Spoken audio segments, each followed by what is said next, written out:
At exactly 0614 hours on April 3, 2026, the most dangerous 90 seconds in American military history since the Gulf War began, with a single missile trail cutting through the pre-dawn sky above the Strait of Hormuz.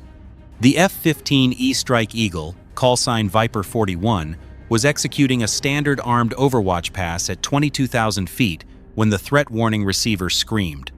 An Iranian Bavar-373 surface-to-air battery on Qeshm Island, previously assessed as non-operational, had gone active. The radar lock lasted 1.3 seconds before the first Syad 4B interceptor was already airborne. The pilot executed a maximum G brake and dumped a full rack of flares and chaff. It wasn't enough. The first missile detonated 18 meters off the starboard stabilizer. The second finished the job. Viper-41 was falling. Both crew members punched out. One chute deployed cleanly. The WSO status unknown. This was not an accident. This was the activation of Plan Qeshm. For 19 consecutive days, the Bavar-373 battery had maintained strict radar silence, no emissions, invisible to the E-3 Sentry AWACS orbiting 200 miles away. Iran had also repositioned 3 Gator anti-ship missile batteries along the northern coastline, forcing every U.S. surface combatant to run their AN/SPY-1D radar in full active search mode, burning cooling cycles, degrading passive intercept systems. While the Americans watched for surface threats, Iran was building the kill chain in the sky. At 0541 hours 33 minutes before the shootdown, a pair of Hesa Shahed 136 loitering munitions launched from Bandar Abbas. They didn't fly toward the carrier. They flew wide. They're 0, 1 square meter radar cross-sections buried in commercial air traffic clutter over the UAE. Their purpose was not destruction. It was distraction, saturating the Ford's Link 16 network with 47 low observable contacts and forcing the CIC watchstanders to triage. By the time Viper-41 climbed to altitude, the Hawkeye operator had already cleared the Qeshm sector as cold. Tehran had read the American playbook, and they had written a new one. At 614 to 47, 3 things happened simultaneously. The pilot of Viper-41 and his WSO ejected at 18,000 feet. Their Aces 2 seats firing within milliseconds. Aboard the USS Gerald R. Ford, CVN 78, the AN/SLQ-32V6 electronic warfare system captured the full emission profile of the Bavar-373 fire control radar in the 1-3 second window before impact. A kill solution for the battery's exact grid was generated in 0.4 seconds. 3 SM-6 missiles went to weapons-free standby. In the USS Thomas Hudner, DDG-116, 38 nautical miles southwest, the combat systems officer ordered MCON Alpha. Every non-essential transmitter went dark in 6 seconds. 2 MH-60R Seahawks on deck were chalked and chained. CSAR was not yet authorized, not until the air defense threat was suppressed. That would take 11 minutes, the longest 11 minutes in modern naval history. Iran had layered a second trap inside the first. Beneath the strait at 82 meters, an Iranian Fateh-class submarine, the Shahid Darvishi, had been lying cold on battery power for 31 hours. Its noise signature had been misclassified by watch rotations as geological interference. It carried 4 UT-27 heavyweight torpedoes and 1 VA-111 Shkval rocket-propelled torpedo, a weapon capable of 200 knots through water, making surface evasion geometrically impossible. Its mission? Sink the CSAR helicopter. Force an escalation decision. Bet that Washington would blink. Captain First Rank Hossein Rostami had done the math. 2 downed aviators, a sunk rescue helicopter, a missing WSO on national television. The political pressure to de-escalate would be total. The strait stays closed. Tehran wins.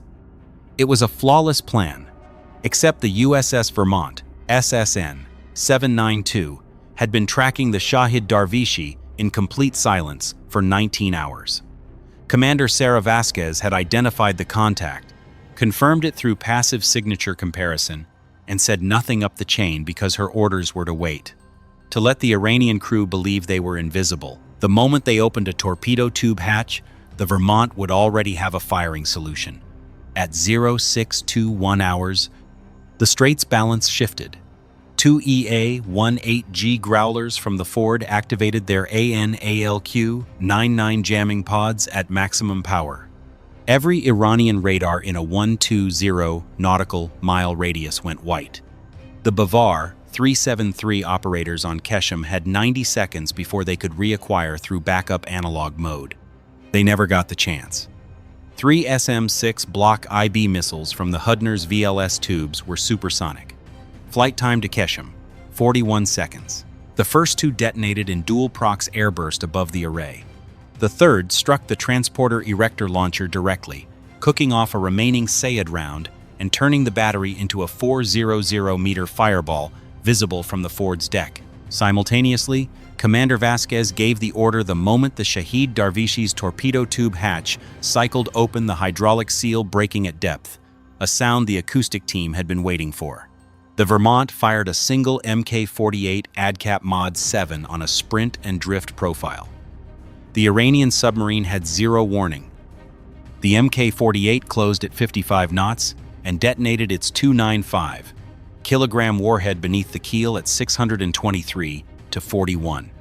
The Shahid Darvishi broke in two. There were no survivors. At 0624 hours, the first MH-60R Seahawk launched from the Hudner, 9 minutes and 13 seconds since Viper 41 went down. The pilot was recovered in 4 minutes and 22 seconds alive. Injured, his ANPRC 149 PLB beacon transmitting on 406 MHz. The WSO's beacon was transmitting from a different grid, 9 miles east, closer to Iranian territorial waters. A SEAL team, 6-element pre-positioned aboard the USS San Diego, LPD-2. 2 was airborne in under 6 minutes, 8 operators in an MH-60M Black Hawk, flying nap of Earth at 50 feet, below Iranian coastal radar coverage, flanked by 2 AH-6M Little Birds, armed with M134 miniguns and AGM-114 Hellfire missiles. The WSO had broken his leg on water entry, lost his radio, and was sheltering under an overturned fishing boat. An IRGC speedboat armed with a DSK 12.7mm was 3 miles out and closing at 40 knots. The SEAL team arrived 4 minutes ahead of them. One Little Bird placed a suppressive burst 30 meters in front of the Iranian RIB. The crew hesitated. The second Little Bird put a single AGM-114R through the center of the boat. 2 operators dropped into the surf and physically carried the WSO to the hoist. At 0711 hours, both aviators were aboard the Ford. The WSO was in surgery within 12 minutes. By 0843 hours, a back-channel message through Omani intermediaries reached CENTCOM. The Strait of Hormuz passage lanes would reopen immediately. No conditions, no demands. The Gator batteries went dark. The White House acknowledged at 0901. No press conference, no statement. Oil fell from $180 to $142 in 17 minutes. Iran had executed what its planners believed was a flawless escalation sequence: the Bavar-373 ambush, the submarine trap. The speedboat intercept, each element calibrated to manufacture leverage and force de-escalation on Iranian terms. What they encountered instead was a military that had war-gamed this exact scenario over 40 times at Navcent, Bahrain. The Vermont's 19-hour silent track, the SEAL team on the San Diego. The Growlers launched 40 minutes before the first shot was fired. None of it was reactive. All of it was pre-planned. Tehran's fatal miscalculation. They assumed American political will was the limiting variable. It wasn't. Iranian military capability was. And on April 3, 2026, that capability was proved again to be decisively insufficient. The strait is open, for now. But the Iranian parliament speaker's threat against the Bab el-Mandeb posted within 24 hours of the Strait crisis, signals the strategy has not been abandoned. Only the theater has changed. The question is not whether Iran attempts another escalation. The question is where. And whether the next American crew has 19 hours of silent preparation or 90 seconds and no warning at all. What do you think? Could Tehran have succeeded if the Vermont hadn't been pre-positioned? Comment below. Because the next crisis in the Red Sea, in the South China Sea, or somewhere no analyst has yet mapped, may not end the same way. Stay sharp, stay informed, and never mistake American restraint for American weakness. The moment that line is crossed, the response will be as fast as it is final.